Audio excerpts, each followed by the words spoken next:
My people, freedom is the fire that cannot be quenched. Mazi Nnamdi Kanu has lit that fire and it burns in every heart. They may try to bury the truth, but truth rises like the sun. They may try to silence us, but our voices thunder louder each day. Stand firm, stand fearless, stand united, because freedom is our right, and no chain, no prison, no power can take it away. Victory is certain, because freedom always wins. My people, stand tall.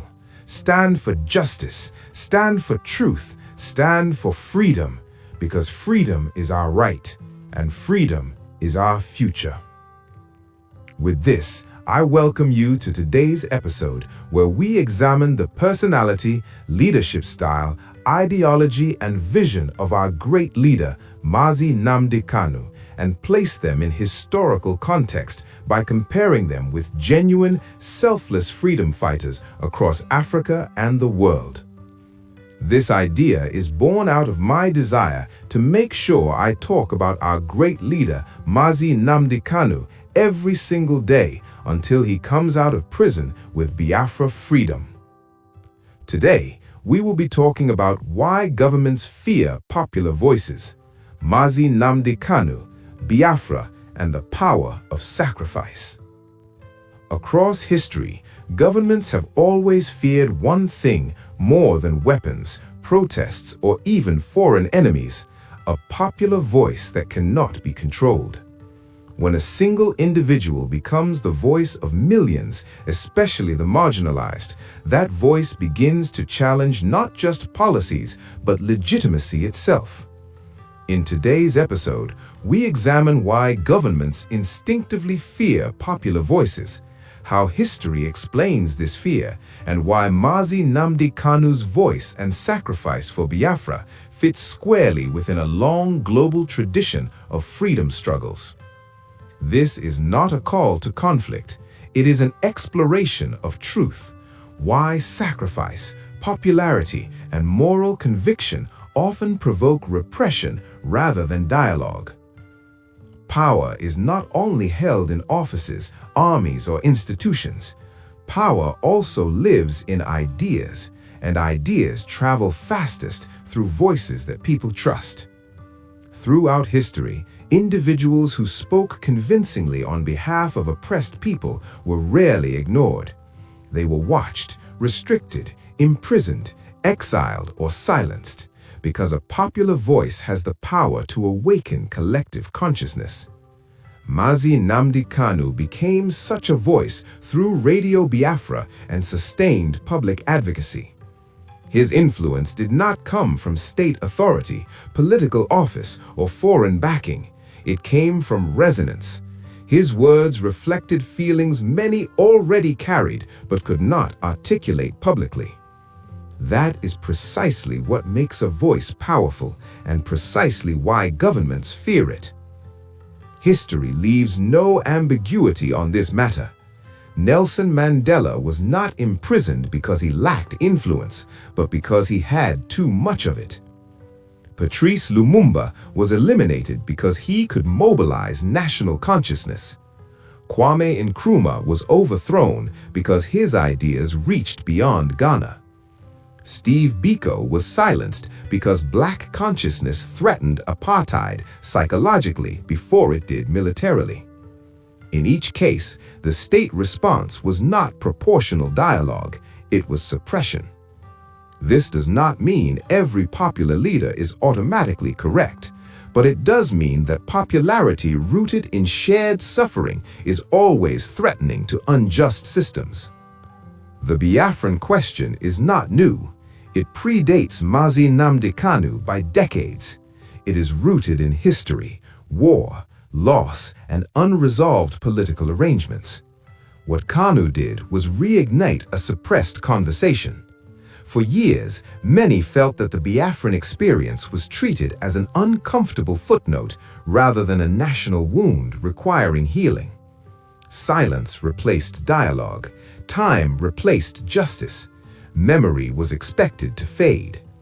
But memory does not disappear simply because it is ignored.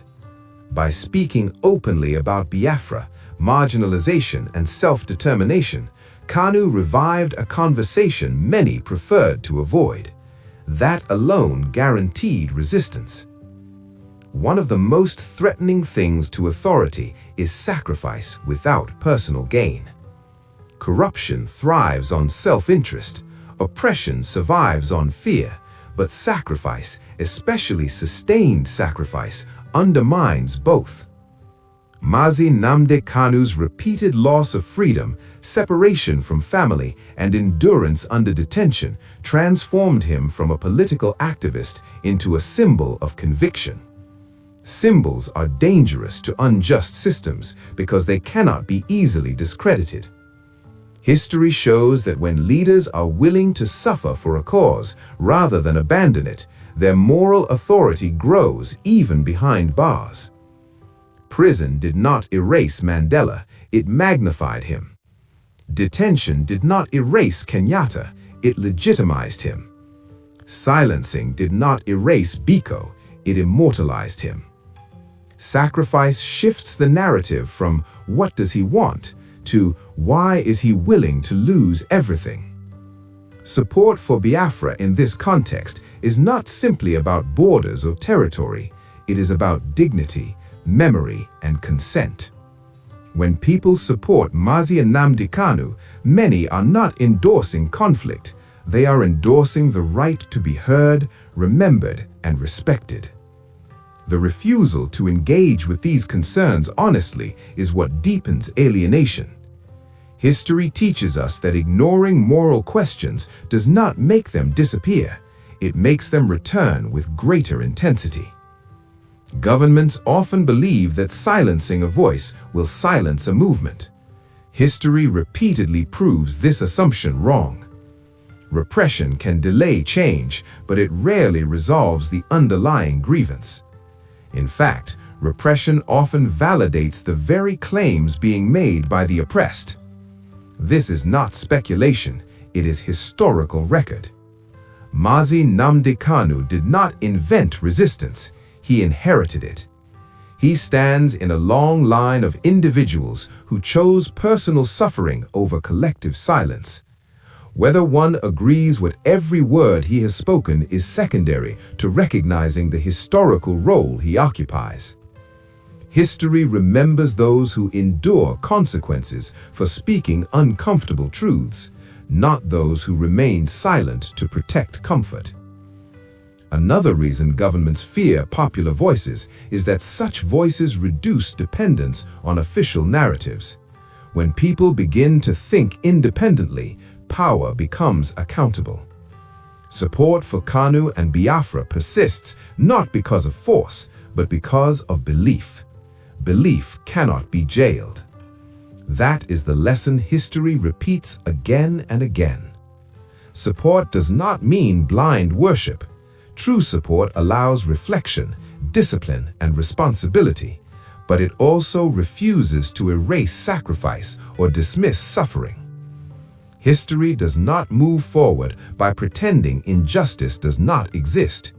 It moves forward by confronting it honestly. History will not ask whether Mazi Nnamdi Kanu was comfortable. It will ask whether he was convicted. It will not ask whether speaking was safe. It will ask whether silence was moral. History will not ask whether Biafra was convenient. It will ask whether justice was addressed. And history will remember that when given the option to retreat, some chose sacrifice. So we end with this reflection. Why does power fear a man who is willing to lose everything except his conviction? Stay tuned and see you on the next episode. But before you go, please help me type "God bless Mazi Nnamdi Kanu, the best of freedom fighters," in the comments section.